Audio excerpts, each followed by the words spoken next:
Hey there, and welcome to today's video. Today we're going to be talking about the functional trainer alternating neutral grip bicep curl. You can also call this a hammer curl. This is great for your biceps and I highly recommend you guys do it. First thing you're going to want to do is set up your cable all the way down to the bottom. I'm just showing you guys how to move it here, and then you want to make sure that you put your rotation arm between a 1 and a 3 or somewhere in there. Basically you just want it to be right outside your shoulder width. That way it's the most comfortable, and then you also want to make sure you choose the appropriate weight. So basically start off light, make sure you can do 20 repetitions, and then slowly start to increase the weight.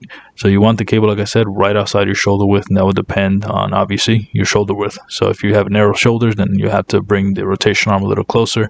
If you have wider shoulders, then you'll have to adjust it for that. Once you do that, you just want to make sure you're standing up nice and tall and that you're curling up to the shoulder and then all the way back down. But before we continue with more tips, here's a word from today's video sponsor. I'm today's video sponsor, and if you'd like help losing fat or gaining muscle, there are a few ways I can help you down below. Either set up a free consultation with us, purchase through one of our free affiliate links, or purchase one of our instant access affordable training programs. Can't wait to be of service to you. Now let's get back to the rest of the video. Once you do that, now we can work from the ground up. So basically you want to make sure that your feet are right aside shoulder width, not anything wider than that, because then you're going to start basically gliding your hands across your thighs, and that's very uncomfortable when you're doing curls. Next thing you want to do is make sure that your hips are in and that your core is tight.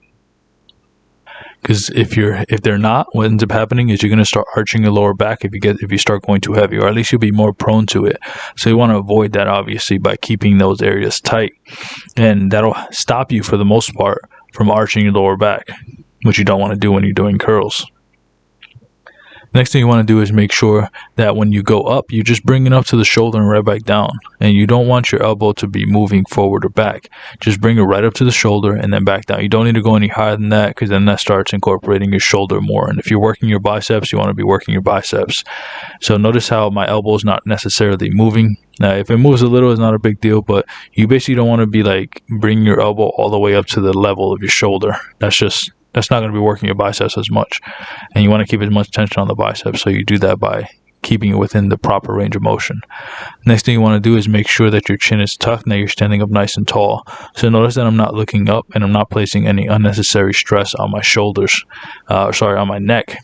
Because if you start looking up, even if you do it now, you're going to feel your neck get some tension in the back, and you obviously want to avoid that because you're going to start adding weight. You're adding weight to your body right now. And the last thing you want is for you to end up injuring your neck trying to work your biceps. That usually means you have horrendous form, so don't do that. Next thing you want to do is also make sure you're doing it in a slow and controlled fashion. So notice I'm in full control of the weight. Now, I'm not saying you have to do a 40-second negative or something crazy like that. I'm just saying that you want to make sure that you can do it within reason. So basically like 2 seconds up, 2 seconds down, or something like that. Here's some mistakes that I want you guys to avoid: using momentum and kind of dipping and moving your hips forward and back to try to get the weight up. That usually means that the weight is way too heavy. Don't do it like this. Another common mistake is limited range of motion. So we want to make sure that we're going as high as we can without changing the elbow position.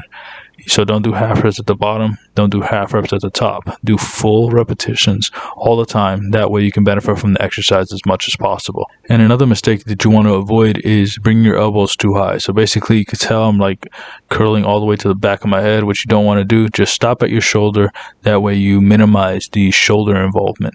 And then next, what you want to do is make sure that you keep your chin tucked. Do not look up, and do not use momentum like this and arch your lower back excessively. This is not good form.